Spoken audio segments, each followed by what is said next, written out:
This season of The Witch Wave is brought to you in part by Black Phoenix Alchemy Lab. Black Phoenix Alchemy Lab is a fragrance house specializing in body and household blends with a dark, romantic, gothic tone. Over the years, they've collaborated with some of my very favorite creative visionaries, including Neil Gaiman, Jim Jarmusch, the Jim Henson Company, and most recently, Junji Ito. They continually return to inspirations drawn from witchcraft, paganism, and mythology, and they also have a sister store called Twilight Alchemy Lab, which creates oils blended and consecrated specifically for ritual use. The lab recently released their annual Halloween perfume collection, a limited edition series which includes scents inspired by folklore accounts of lycanthropy. Customer reviews of their products can be found at the fan-run bpal.org web forum, and you can check out all of their perfumes and other enchanting concoctions over at blackphoenixalchemylab.com. This episode of The Witch Wave is brought to you by Open Coven. Okay, potential stitch witches, have you been wanting to learn how to stitch but don't know where to get started? Do you love embroidery but can't find kits available to match your aesthetic? Then check out Open Coven's embroidery kits. Each one is designed for beginner crafters, and they include a printed design, embroidery floss, a needle, an embroidery hoop, full instructions, and a stitch guide. They are super cool and super magical, inspired by the occult, social justice, and zine culture. These kits are far from traditional, and you will love them. And best of all, Witch Wave listeners will receive 10% off their first order and a pass for a free live online class by using the code WitchWave23. Open Coven's embroidery kits also make a great gift for the stitcher in your life. So go on ahead to opencoven.com for more details, and don't forget to use code WitchWave23 for 10% off. Hi, Witch Wavers. I have exciting news. At long last, we have some new Witch Wave merch available for you now through TeePublic. We decided to go with TeePublic for our new Witch Wave merch because it is a print-on-demand site, which means you can get different variations of the Witch Wave logo printed on t-shirts, mugs, totes, stickers, magnets, notebooks. Oh my gods, the sky's the limit. And the shirts come in different styles and fabrics and colors and are available in sizes small through 5XL, so you can order whatever you'll feel you're most magical in. So head on over to witchwavepodcast.com/shop. The world is filled with bewitching people, and you might be one too. Welcome to the podcast where art is magic is real, and reality is stranger than dreams. I'm Pam Grossman, and this is The Witch Wave.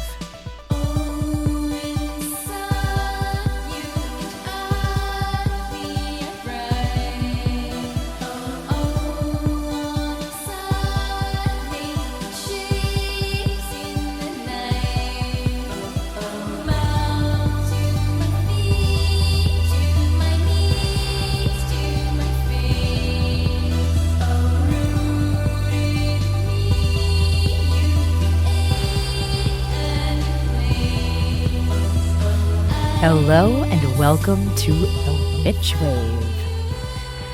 Yeah, so I'm sick.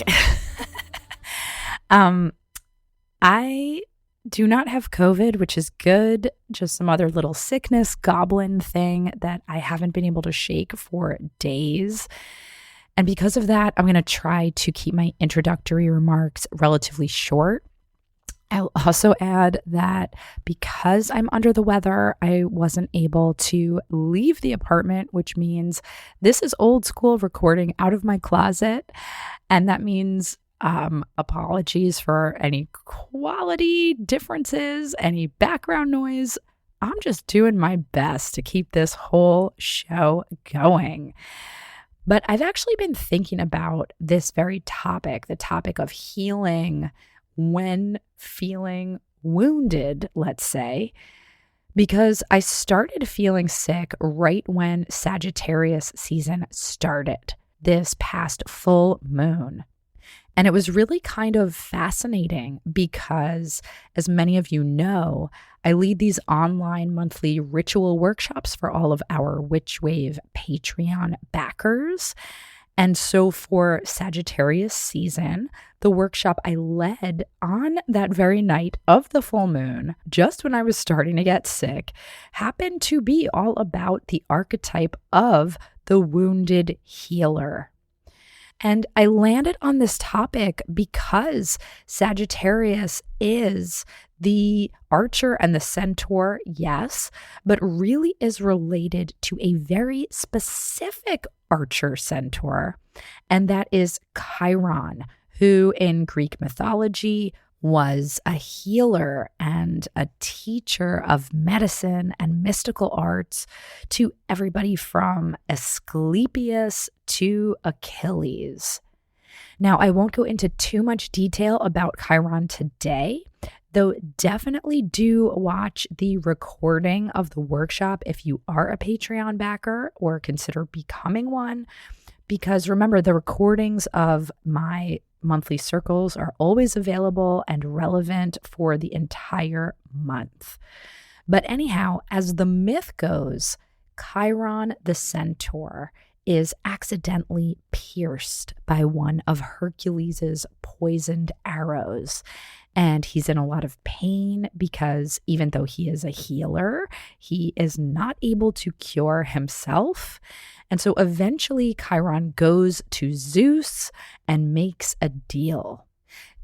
Chiron decides to trade his immortality in exchange for the freedom of Prometheus. Because remember, at this point, Prometheus is chained to a rock and being tortured as a punishment for bringing fire to humanity. So Chiron says to Zeus, "Make me mortal instead and free Prometheus." And Zeus agrees. He takes Chiron's immortality and frees Prometheus, and then Chiron can finally die. And then he is turned into the constellation Sagittarius. So the Sagittarius constellation is Chiron, the wounded healer who doesn't have to suffer from his wounds anymore because he is now a constellation and because he has traded his suffering and his mortality for somebody else's freedom. It's a really rich and beautiful myth. Now, because of this story, Chiron became known as the wounded healer. And this notion was popularized by Jung and other psychomythic thinkers. And they put forth this idea that our wounds make us more compassionate to the suffering of others, just how Chiron was compassionate to the suffering of Prometheus. And that this compassion that our wounds gives us makes us better healers for others.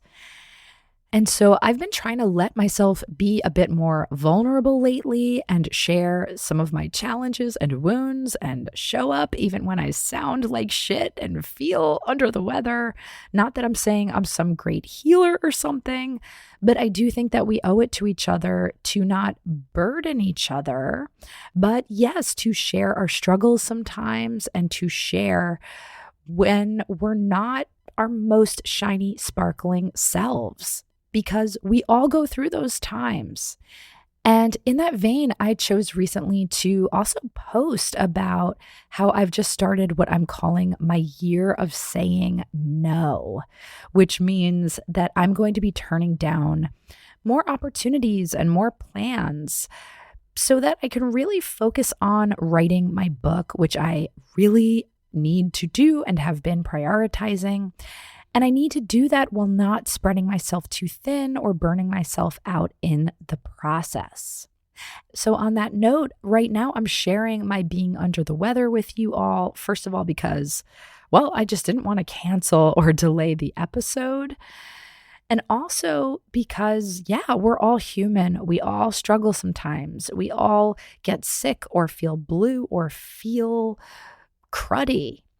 And so I thank you for making me feel like I can show up and croak away in your ears for a little bit. And I will say also, if you just cannot stand this croaking sound in your ears, the interview that I do with today's guest, I sound a lot better in it because it was recorded a couple days ago. I was still starting to feel sick then, so I'm not 100% myself in the recording either, but I definitely sound less croaky. So just hang in there a little longer.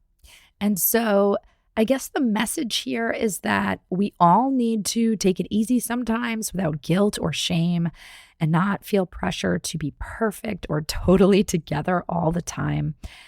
And I think that's a good message to remind all of us during this Sagittarius season in general, because this is the season where things start to get busy. And it's so the opposite from like what our bodies are telling us to do. Our bodies are telling us the days are getting shorter and we should be hibernating.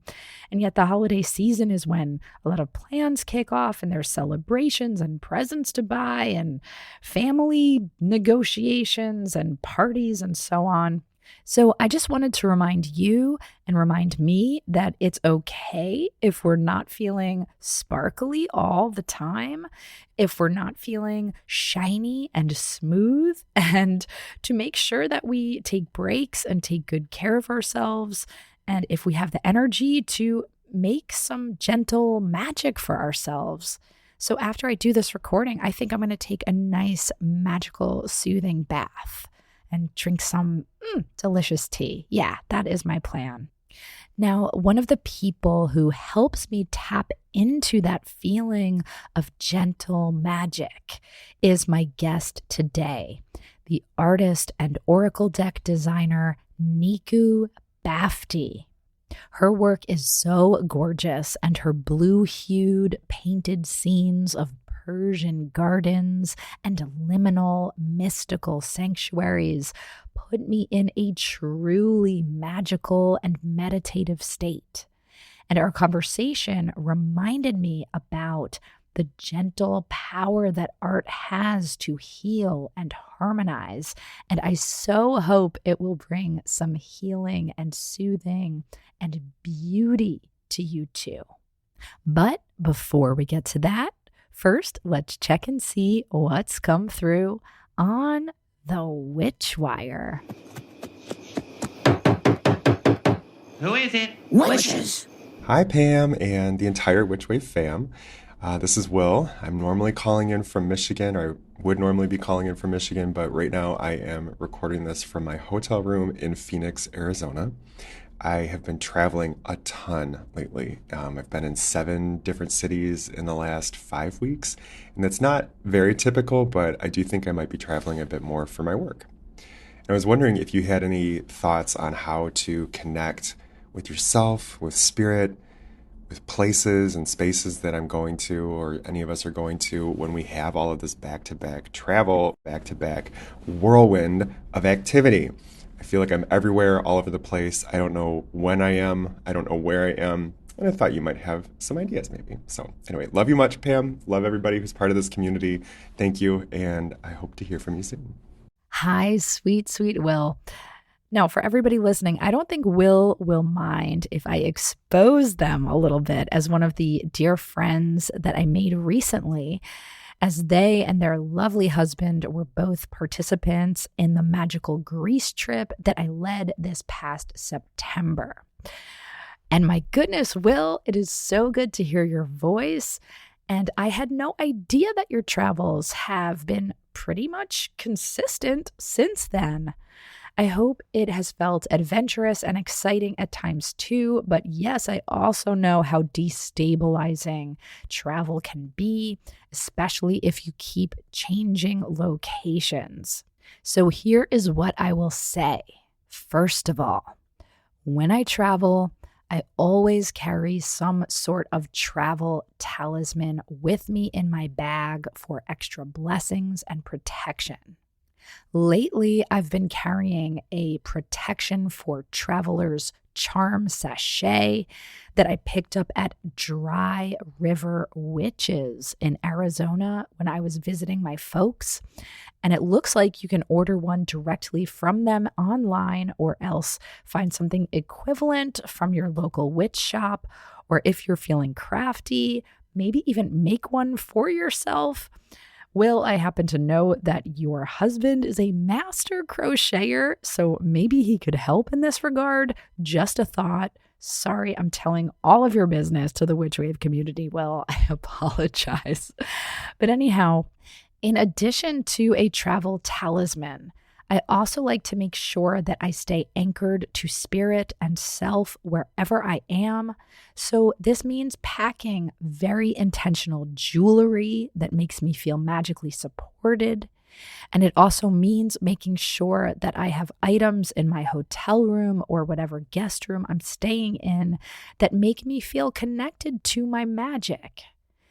Now, I've often talked before about having a little travel altar that you can take with you. You can make it out of a little box or an Altoid tin. So that might be something fun for you to bring with you. And if you can light a little candle in it or near it, all the better, though I know that's not always possible in a hotel. But also, don't forget about bath or shower magic that is portable and beautiful and easy, so you can bring along a magic soap or bath salts with you.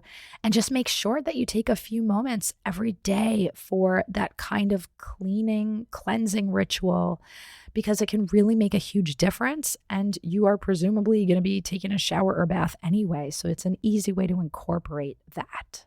And finally, and this one is hard with busy schedules, I know, but if you can find a little pocket of time to connect to the land of wherever you are, that is massively helpful too. So having a practice where you touch the earth and thank it, or maybe do an exchange where you leave an offering and then take a little stone or flower that you find, can just help you feel less like you are free-floating and more present and more anchored. And finally, you all know I'm a big fan of casting magic circles, and that's a beautiful way to start the day or to ground wherever you may be. So if you can cast a quick circle of gratitude, protection, and love every morning, that can be a big help too. All right, my darling Will, it was so good to hear from you. I miss you and I'm sending love, and I so hope that your travels are full of magic, and I look forward to them bringing you to my fair city so that I can squeeze you in person. Now, on to my guest. Nikoo Bafti is an Iranian-British visual artist and illustrator.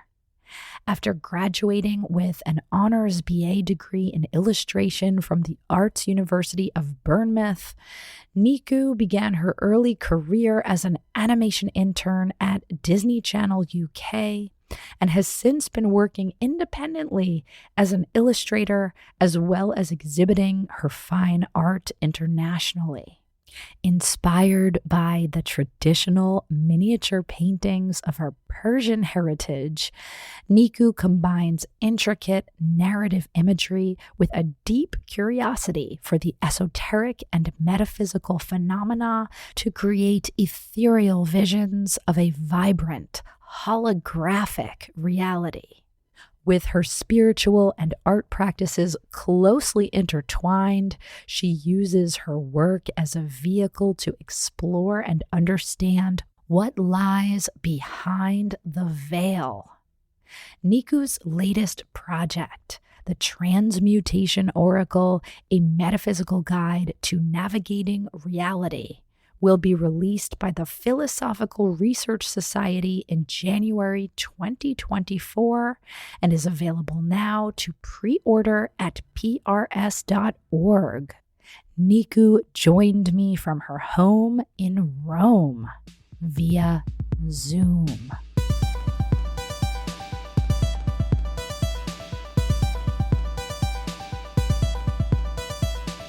Nikoo Bafti, welcome to the Witch Wave. Oh, Hi. Thank you so much for having me. I'm so delighted to have you. I am such a fan of your beautiful artwork. And so this is a real treat for me. I appreciate you making the time.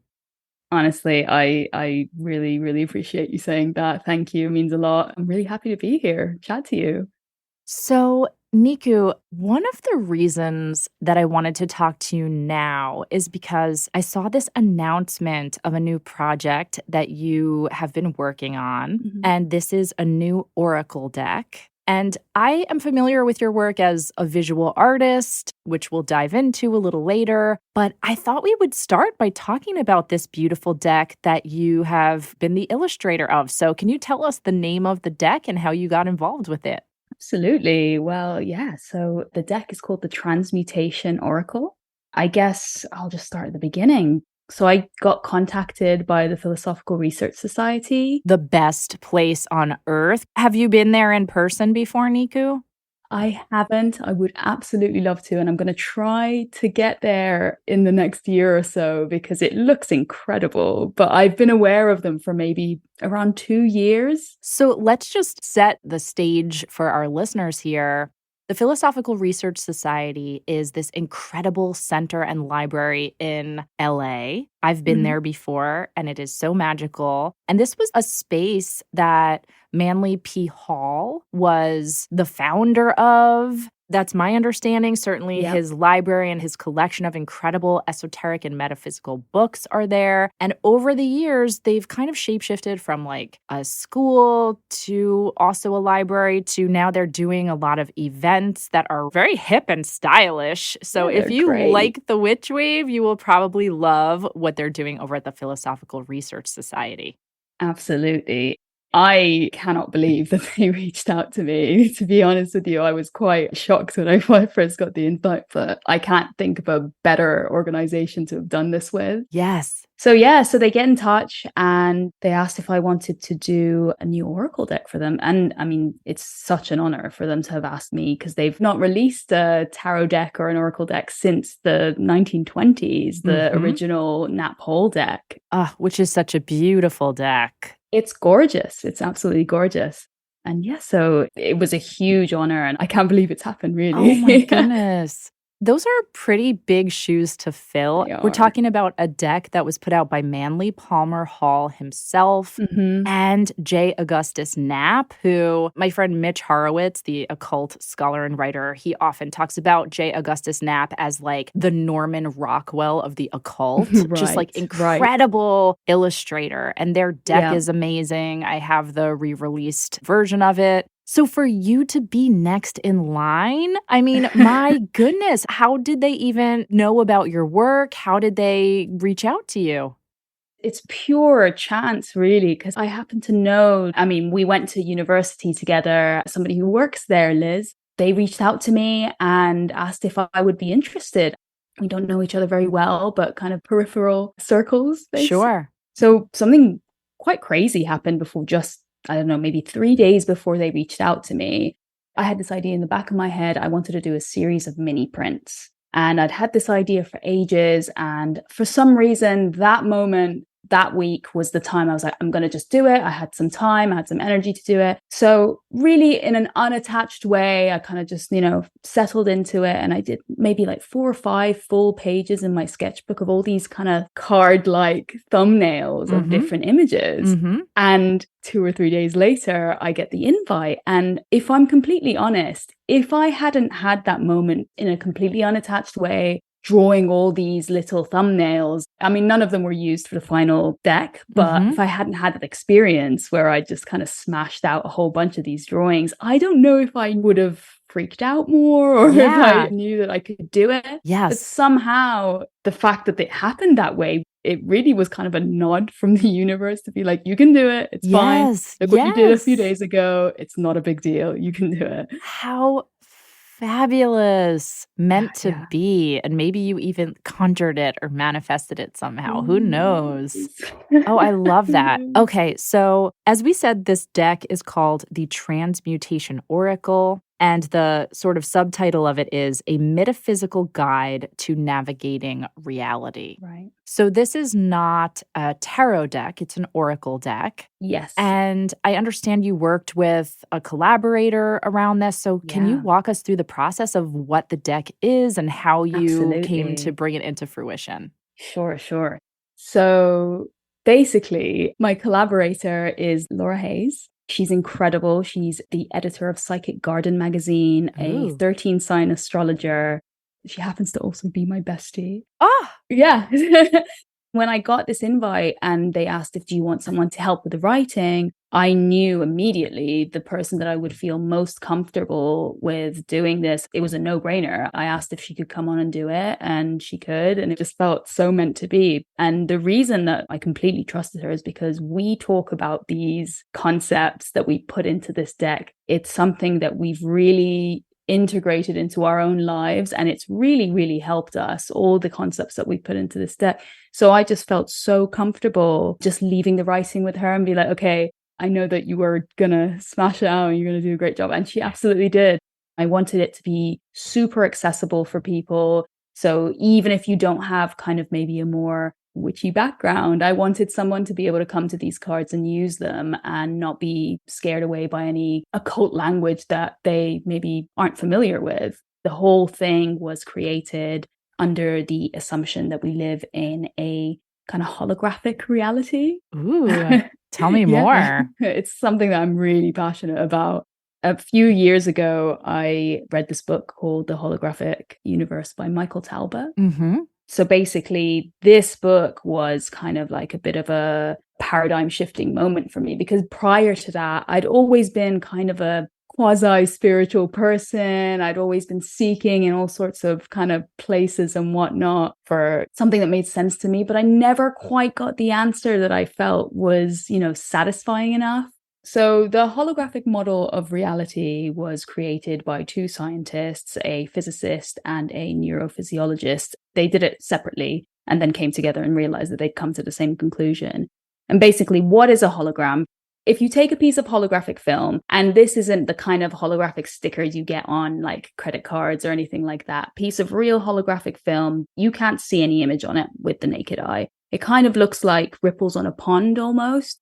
If you shine a laser light through a piece of holographic film, then it projects this kind of very 3D image, which is already quite amazing and spooky. Yes. The mind-boggling thing about holograms is that if you cut a piece of holographic film into two pieces, say there's an image of a cat on the holographic film, you will then get two full images of cats. This is 100% real, I know. Wow. Yeah. And then you cut those two pieces again and keep cutting them. If you cut it into 8 pieces, there will be 8 individual images of cats when you shine lasers through them. Fascinating. So how did this then inspire you and the way that you look at the world? Right. So what that basically says is that the whole is contained in every part, right? So that's kind of what ancient philosophies have been saying for millennia, is that, we're all interconnected. There's like an underlying sea of energy that connects all of us, and that essentially there is no separation between you or I or matter or whatnot. And it says that basically consciousness is something that can directly affect this underlying energy. So then with this idea, did you find yourself shifting your own art making process? How did this affect you sort of as a maker? That book I was telling you about, it kind of takes this theory and it applies it to all sorts of metaphysical anomalies. It kind of explains out-of-body experiences and dream sharing and all these kind of wild, the good stuff. Yes. The metaphysical reality of the world. Yeah. And it's something I'd always kind of on a fundamental level known and seeked out. But you know what? If the universe operates under this, anything is possible. And it just opened me up in such a way like that. I can't put my finger quite on it, but yeah, I think you can see very clearly that my work took a really sudden shift after this point. I started painting in the blues and the figure kind of disappeared from my painting for a while. This is my paintings rather than the deck that I've Yes, and I have a lot of questions about your paintings, but keep going. yeah, it's just such a satisfying language to see the world through. Sometimes I'd, plant objects or ideas or narratives or themes into my paintings in a way that in itself is kind of like magic, right? Like paintings are like magical objects because you spent so much time kind of with focused, intense, basically. Yes. It just transforms everything. It solidifies that magic is real at the end of the day. Yes. Oh, I love that. And so, how did this holographic point of view influence the way that you and Laura developed this particular oracle deck? It was such a core thing to us to be like, okay, let's put this out and have the whole thing be you're operating under the assumption that this is the way that the world works and that you can affect your reality. So I just smashed out all of these kind of themes or concepts that have helped me move closer to wholeness or whatnot, or like, healing, all of that over the last few years. And I sat with Laura and we would just go through and say, okay, which ones are the most important to us? And yeah, we just kind of shaved it down and had the final list of the concepts that are most important. Laura went off and wrote her essays for each card, and I just kind of went into my space of trying to pull out the right images for each card. Yes. Yeah.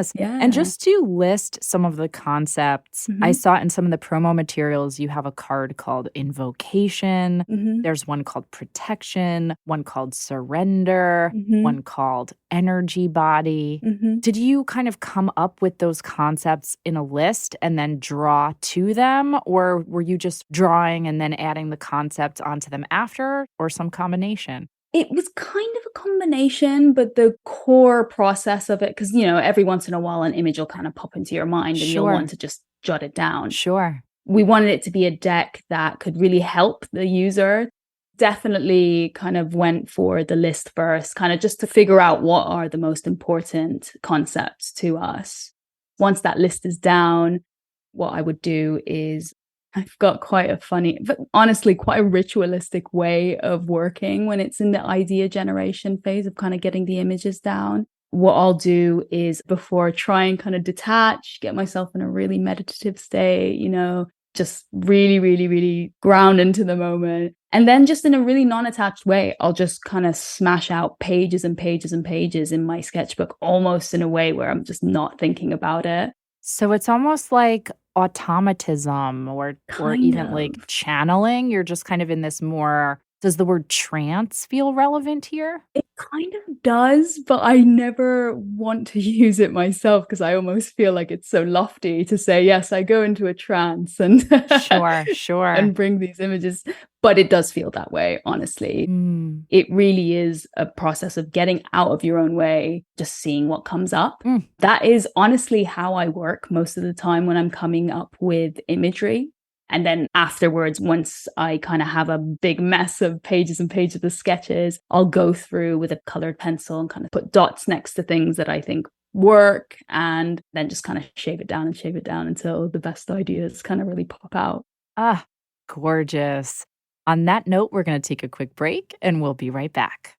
This season of The Witch Wave is brought to you in part by Sphere and Sundry, an astro-magical atelier where you can get expertly elected materia magica, oils, incense, bath salts, salves, inks, beauty oils, and more, which have been ritually crafted during rare, powerful, and benefic astrological configurations. And oh my word, I can tell you firsthand, this is the stuff. These formulas are chosen in accord with the strict requirements of the talismanic tradition outlined in the Picatrix and other ancient grimoires, meaning you can benefit from the power of amazing astrological transits, even when the stars haven't aligned. These are incredible tools for witches who are looking to embrace the manifestations and results of their spell work, especially the Luna in Cancer series. And I myself have the Luna in Cancer incense, and it is a dream to use for any kind of lunar magic. Venus materia can be used for love, glamour, and attraction. Regulus for fame and recognition, Asclepius for healing and transformation, and Deneb al-Gedi for protection. I also used several of Sphere and Sundry's magical products on site in Greece during our group rituals, and they were so potent and so exquisite. I can't say enough good things about them.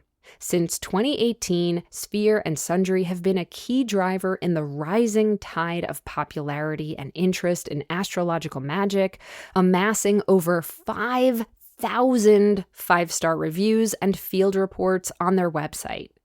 Most orders ship within 1 business day, and Sphere and Sundry is also well known for their incredible customer service, as they are their magical results, and I can attest to that as well. Learn more and get $10 off your first order at sphereandsundry.com using the code WitchWave. That's sphereandsundry.com, sphereandsundry.com, and use code WitchWave for $10 off your first order. The WitchWave is sponsored by BetterHelp. So, as you can hear, I'm under the weather, and one of the gifts that I'm giving myself is to be extra tender with myself during gift-giving season. There are so many people that I give gifts to over the holiday season. My husband's birthday is in December, not to mention my family celebrates Hanukkah, his family celebrates Christmas, there's solstice to celebrate in there. And giving gifts gives me a lot of joy. But the holidays are a great time, and frankly, an important time to give a gift to yourself. And therapy can be one of those gifts. Believe me, therapy is one of the best gifts I have been giving to myself for years and years now. It's a gift because it's an act of self-love and self-care, and it's frankly a gift to other people too, because when I'm feeling better, when I'm feeling nourished, when I'm taking care of myself, then I'm better able to be generous with other people. So I highly recommend therapy. And if you're thinking of starting therapy, give BetterHelp a try. BetterHelp is entirely online. It's designed to be convenient, flexible, and suited to your schedule. And all you have to do to get started is fill out a brief questionnaire to get matched with a licensed therapist.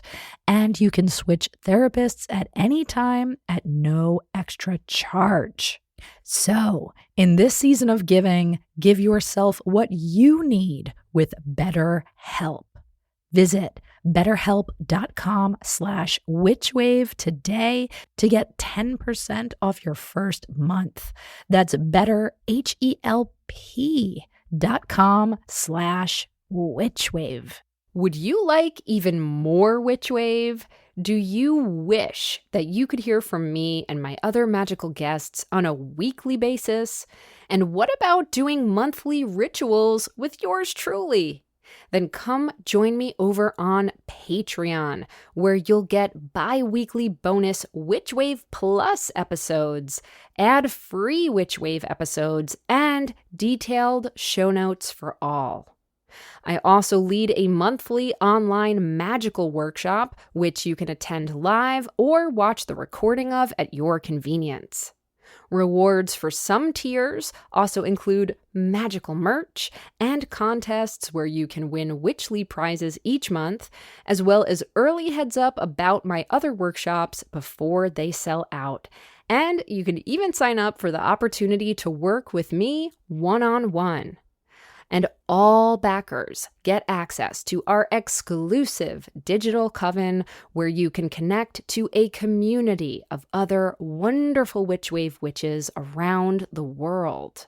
So what are you waiting for? Head on over to patreon.com/witchwave now and sign up. It's a magnificent way to get more magic in your life and to support the show. Thanks so much. Welcome back to The Witch Wave. Today I'm speaking with Nikoo Bafti.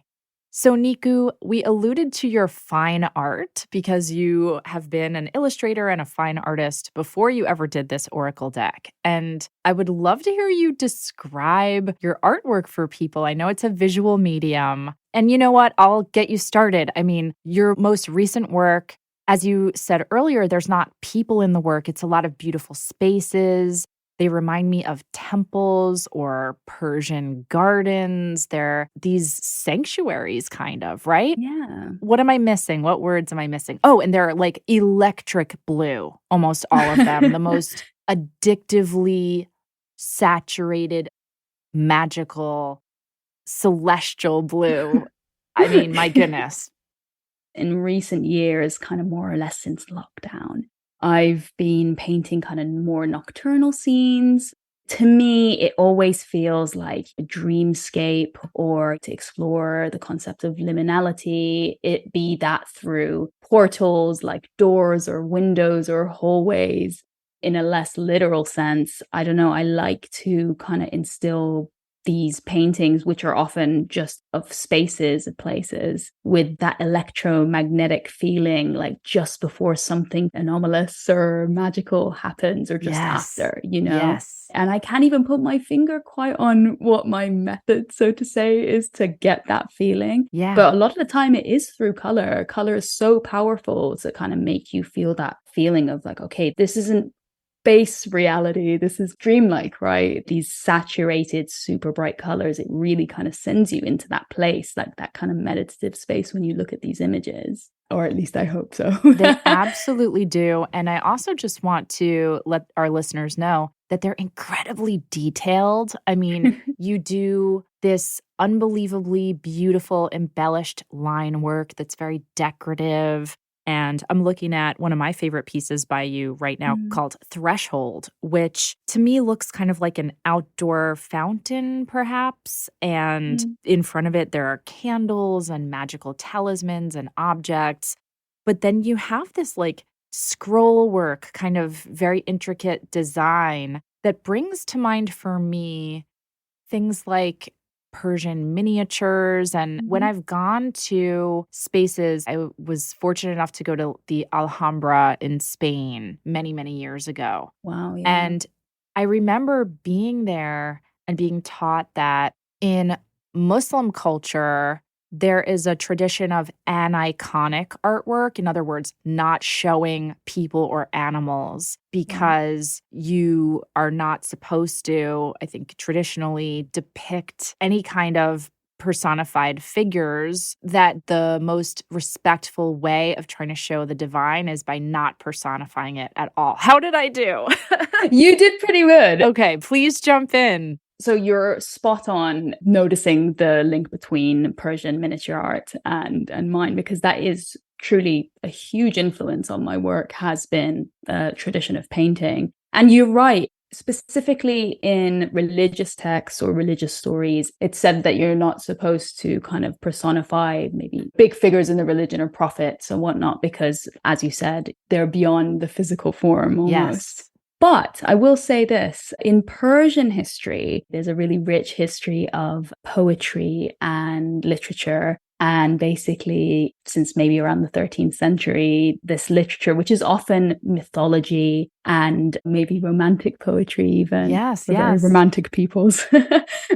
And these were always illustrated with these gorgeous hand-painted, just tiny, if you think my work is detailed, like honestly, I always in awe of these paintings because, yeah, just every inch is covered in like little tiny, it's the symmetry that gets me. It's like these symmetrical patterns that just kind of are perfect on the page. Because they were illustrating these old mythologies, you'd get all sorts of kind of like mystical beasts and even like, you know, scenes of romantic lovers. Like, you know, there'll be lots of like lovely ladies like playing instruments and whatnot. Sure. There's just so much to draw from inspirationally, honestly. And yeah, it's a really, really rich history. I could look at it forever. Oh, it's so beautiful. I imagine you know that the Metropolitan Museum of Art here in New York, where I live, They've relatively recently opened this unbelievable wing of just generally Middle Eastern artifacts and art, but the Persian collection is so breathtakingly beautiful. Wow. And those patterns also that you're talking about, I wonder if it feels meditative for you to create them as well. I would think that would be true of the architects and weavers and all of the For other sure. people. Does it feel that way for you when you're making that kind of Absolutely. detailed work? There's almost a level of kind of having to zone out when you're doing such kind of repetitive work sometimes, when you're doing the patterns anyway.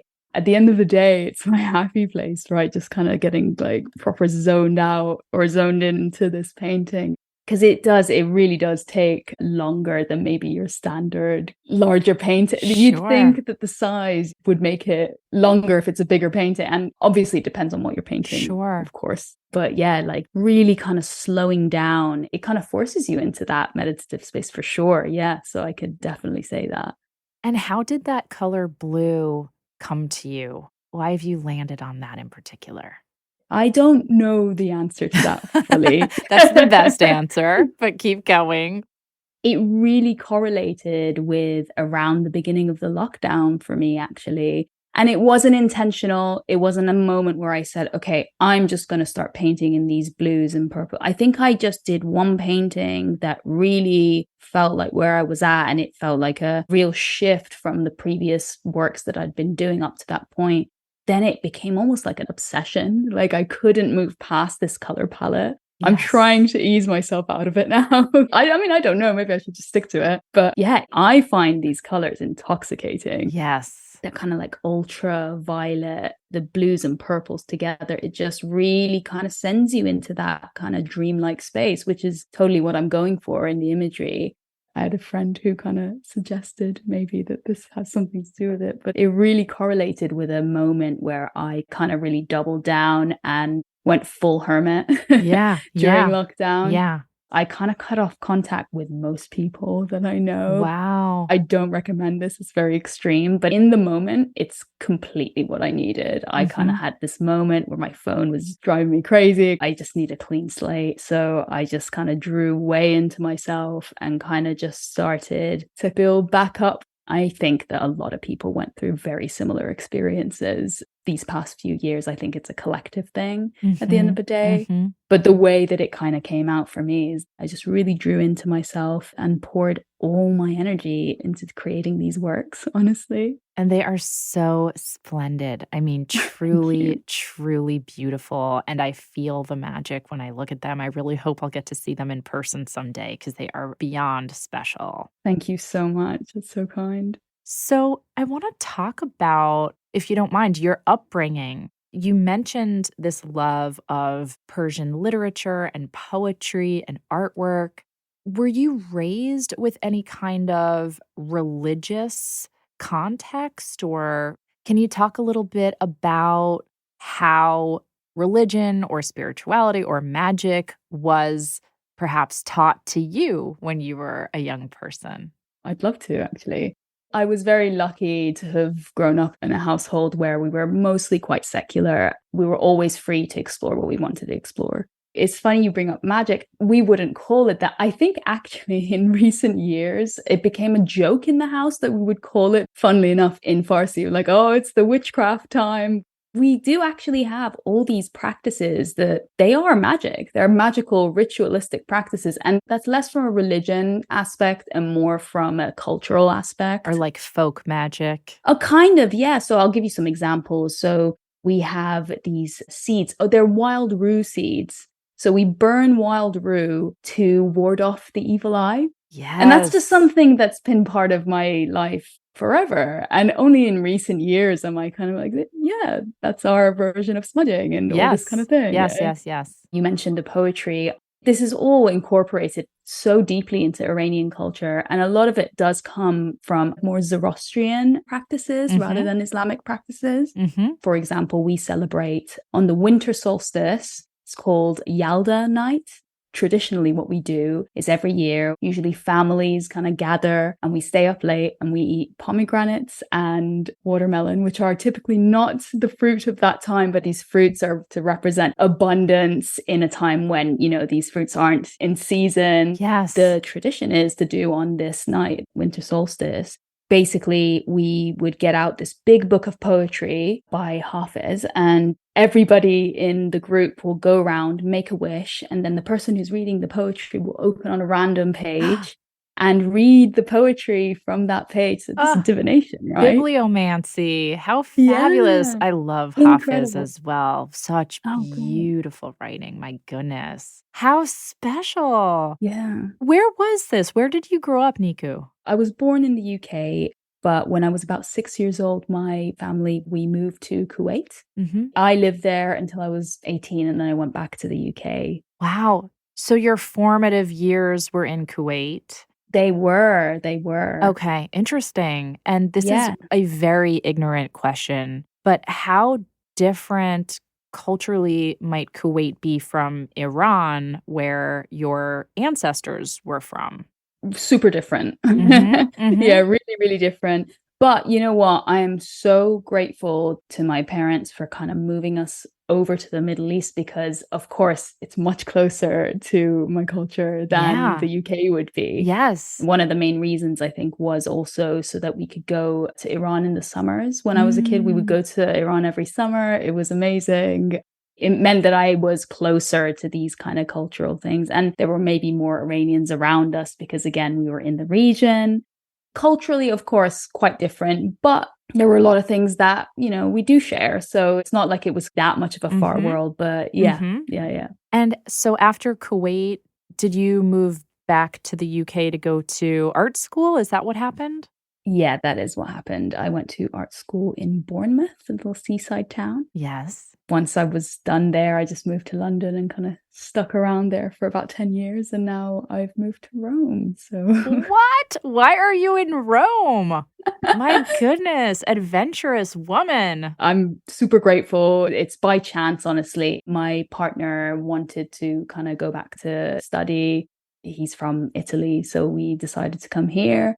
We'd both kind of been looking for a way to get out of the UK. And yeah, luckily, this was where the university that you picked was. So yeah, I'm super happy. I can't believe it, honestly.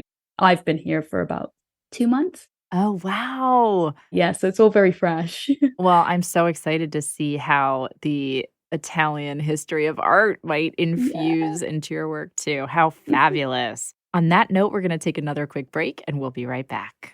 I want to tell you about a new witchy queer-led podcast called Psyche Magic, where psychotherapist Jordan Hale interviews artists of all stripes about working with the subconscious via dreams, tarot, and the spirit realm.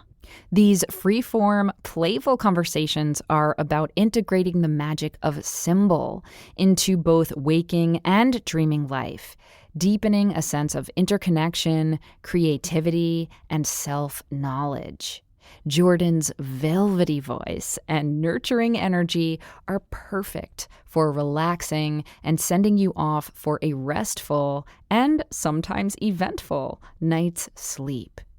If you're like me, you're a practical witch who wants to put those 7 or 8, or dare I say 9, hours of sleep to good use, and the Psyche Magic podcast will help you learn to work mindfully with your dream material and cultivate sustainable practices around reveling in your inner world. So grab your nearest dream journal and check out this dreamy podcast. You can visit their website at psychemagicpodcast.com. That's PSYCHE magicpodcast.com, or by searching Psyche Magic wherever you get your podcasts. This episode of The Witch Wave is brought to you, as it so often is, by the marvelous Mithras candle. Fall is here, and with the cool autumn air and darkening evenings comes a radiant tool for creating the perfect sacred setting or cozy moment. Of course, I'm talking about Mithras candles. These pure beeswax lights are inspired by the modern science of photobiology, along with ancient pagan practices and cosmic mysteries. Mithras candles are handmade by my mythic and scientific pals in Philadelphia and come in traditional golden yellow and sensual black hues, with other colors and collaborations popping up seasonally. I'm telling you, my friends, you will be hooked like I am once you experience the gorgeous Byzantine hand-dripped style of a Mithras candle and their honeyed floral aroma. Go to mithrascandle.com to pick up the perfect glowing addition to your magical moments. And Witchwave listeners get 23% off their first order using offer code WITCH at checkout. That's offer code WITCH at M as in magic, ITHRAS candle.com. That's code WITCH at mithrascandle.com for 23% off your first order. So I was just introduced to a truly splendid new tarot deck called the Metamuse Tarot, and I absolutely love its gorgeous retro collage artwork, which modernizes the arcana without losing its meaningful symbolism. The images are so beautiful and fantastical, which you know I love, but also really elegant and diverse, and the whole deck just feels incredibly special with gold gilt edges. And it also comes in a collectible 2-piece hardcover box, and it has a 168-page guidebook, so the whole experience is just super deluxe. The Metamuse Tarot is ideal for beginners as well as experienced readers because it follows the traditional Rider-Waite-Smith imagery, but what makes this deck unique is that in addition to its stunning artwork, there are many correspondences included in each card. Now, as you might know, each card in the tarot also has astrological, elemental, and even Kabbalistic associations, and this deck has all of that included in the artwork and in the guidebook, because exploring all of those associations and symbols adds so much more depth and magic to a tarot reading. Now, customers absolutely love the Metamuse Tarot and have given many 5-star reviews over on Etsy and Shopify. So get your copy of the Metamuse Tarot today over at shopthemetamuse.com. That's shop, TheMetamuse.com. And be sure to use the code WITCHWAVE for 25% off. That's 25% off the Metamuse Tarot using code WITCHWAVE. Welcome back to the Witch Wave. Today I'm speaking with Nikoo Bafti. So Nikoo, you talked a bit about how some Persian, we'll call them folk magic or mysticism, was introduced to you when you were growing up. I'd love to hear more about your relationship with, I suppose this is a very broad question, but the magical history of that region, because it is so rich. And unfortunately, I think a lot of people in the West are still not aware that so much of the, we'll call it the occult, a lot of the things that have become popularized actually originate in that region, right? Yeah. Well, thank you for asking about that. I hope to become a little bit more informed myself because it's quite hard to get this information. It's only recently that I've found one book that speaks about the origins of magic. The concept of ritual magic did actually come out of Zoroastrian practices thousands of years ago in Iran by the ancient Persians. And the word magic, it comes from the Persian word Magus. You know, in the biblical stories, the 3 wise magi's, the Persian magi's. So who were they? To the best of my understanding, The main goal of magic within Zoroastrianism was to spread light into the world. That was the main reason that people would do this ritual magic. And then anything outside of that would be considered sorcery, which was not good to them. To the best of my understanding, that really did just include focused intent, meditation. It was a religion based around fire. So we'd have these fire temples where the fire was, burning 24/7 for years and years, that there was people who guarded the fire and whatnot. And the basic tenet of this religion, Zoroastrianism, was to think good things, do good things, and say good things. I may have got that mixed up in the order. The intention is clear. Yeah. So it's literally about putting out as much positive energy as you possibly can if you want to simplify it as much as possible. And funnily enough, my name, Nikoo, comes from that, the saying that I just said. So the good things is Nik in Farsi. So Nikoo is of good things from that. How beautiful. What a gorgeous name and what a beautiful intention to try to embody and live up to. I love that so much. I think that you're doing pretty well. I mean, I don't know you that well, but just based on the energy I'm getting from you and your beautiful artwork, I'd say you're living up to your name so far. That's my quick read of the situation. Thank you. I appreciate that. Yeah. So you referenced a book that you have been reading. Can you just tell listeners? I'm sure they'll be interested in knowing the name of the book.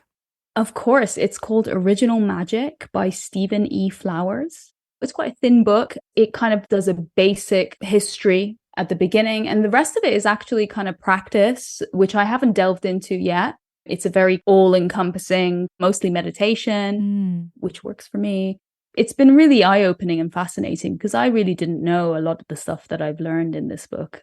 He mentions at the beginning of the book that there was a suppression of this information, that it came from Iran, either intentionally in the past or not. It would be great if it started to become a little bit more common knowledge that we actually have this history too. Absolutely. We had a guest on recently who's a friend of mine, Brian Cotnoir, who's an alchemist and an alchemy expert. And I took a class with him many years ago in alchemy, and he was like, so much of alchemy comes from the Middle East. Certainly, as I've gotten to know a little bit more about things like talismanic magic and magic squares and magic rings and, some of the stories, even of like King Solomon, it's like my understanding also of that region is that there was such a cross-pollination of like certainly Zoroastrian culture and Persian culture, but also like Jewish culture, Greek and Roman culture, Egyptian culture, all sort of like feeding each other too, which I find really inspiring. So for example, when you were talking about the rue seeds earlier, rue in Jewish magic is a very protective herb too. And so I have to wonder, did we learn that from you? Did you learn it from us? Like maybe just we both came to it via our own magical experiments. It's so interesting. Super interesting. So I find that so thrilling too. So when did you start getting interested in magic yourself? Because clearly your work is magical. I mean, I consider you a practitioner of magic. I don't know if you are comfortable with the word witch or not, but I'd love to hear how your own spiritual development and seeking has evolved over the years. Just to mention about the word witch, I don't think I've ever applied it to myself, maybe because of its more Western roots. Not that I've been highly Westernized. I've grown up in the West, so it's okay. No, that makes perfect sense. Yeah, it's not something I've really identified with.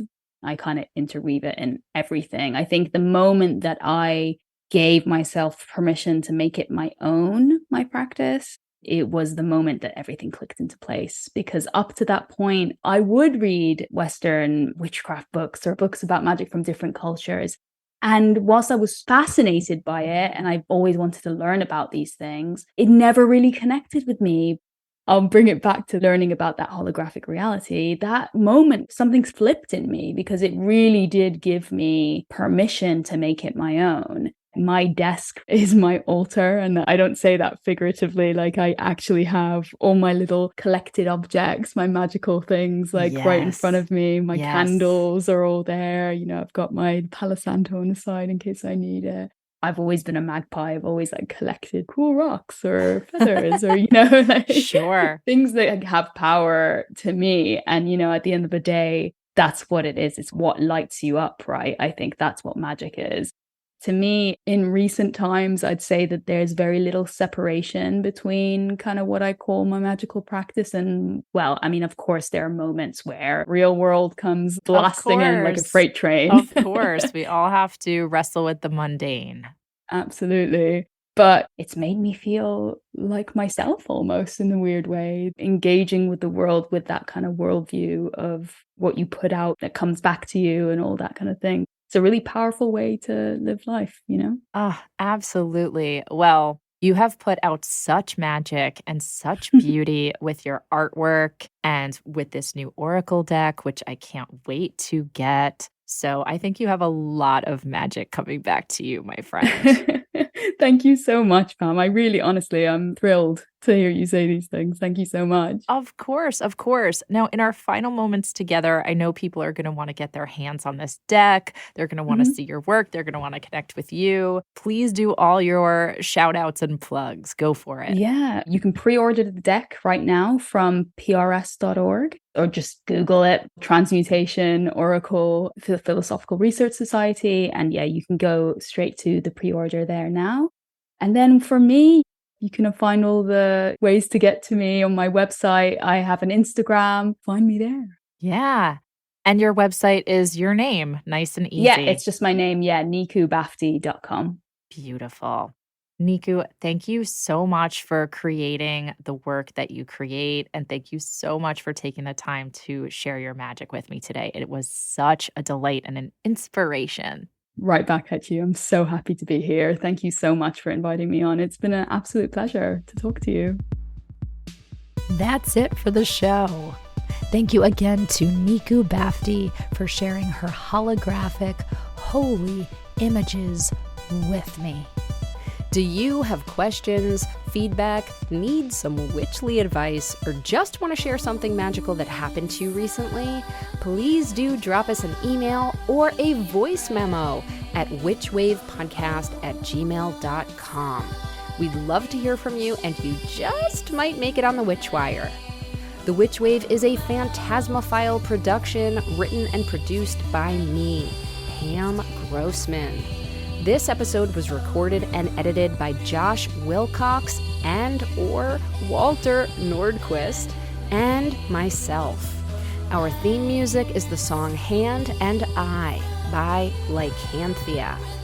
Our new Witch Wave logo was designed by Thunderwing, and special thanks, as always, go to Matt Freeman, Laura Antal, and Cece Pascal. You can check out information about this and other episodes on our website and now buy Witch Wave merch over at witchwavepodcast.com. Please subscribe to us on your favorite podcast app, and do consider giving us lots and lots of sparkly stars and glowing reviews. It really, truly does make a difference and helps other people find the show. You can follow us on Instagram and Facebook at WitchWavePod, and you can check out my witch emoji for iPhone by going to witchemoji.com or downloading it in the App Store. My book, Waking the Witch, is available everywhere now, and the Witchcraft book I edited and co-authored for Tashin is as well, so thank you for checking those out too. And if you want more Witch Wave, or you would just like to support the show, please do join us over on Patreon.